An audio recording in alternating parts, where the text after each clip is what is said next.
Hey coaches and quarterbacks, one simple thing that often gets overlooked is a simple drop back, whether it's a 3-step or a 5-step. You want your quarterbacks to be able to drop back, and it's not only for pass plays, it's also for run plays. A lot of younger quarterbacks you see, they struggle with handing off the ball because they're just not turning and opening themselves up the proper way.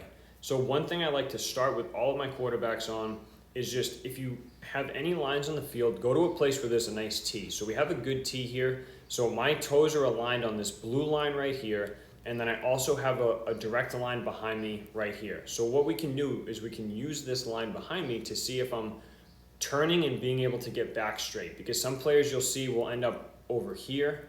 All right, some players will over rotate and they'll be over here. All right, and then some players, as they start to drop back, they'll drift one way or the other. So if you use this T, you can have them put this line here in the middle, and then you're just going to cue them to open up into a 3-step drop. They need to really open up those hips and then drive backwards. So if we watch me do it here, this is a basic 3-step drop, rotate over, and then stop. And you have them stop and pause right there. So my feet are directly on this right here. I'm now straight back in my 3-step drop. My shoulders are going towards, obviously, the line of scrimmage and towards my receivers, and I have good vision down the field. So if you just start the players there, just see what they do and where they're at.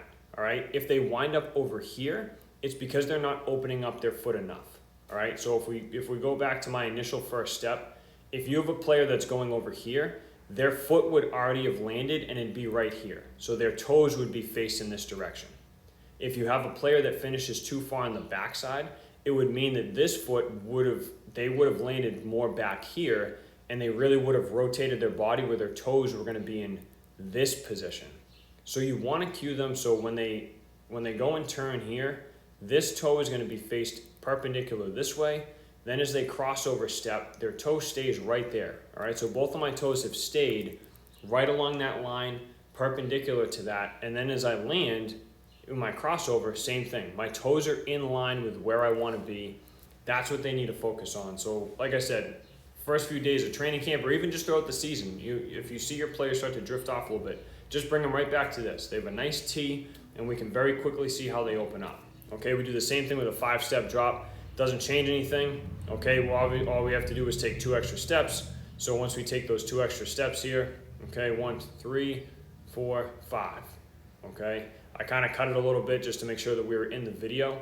But as long as they're landing and staying on that, we just don't want to see them drift. With the 5, you might see them drift a little further because there's a couple extra steps. But like I said, set them up on that tee, have them open up, and that way you also know now which direction they're going in and how we can adjust them and fix it. And then if you have to, you take them step by step. You have them open and rotate, take the first step. Then you have them walk to the second step, then you have them walk to the third step.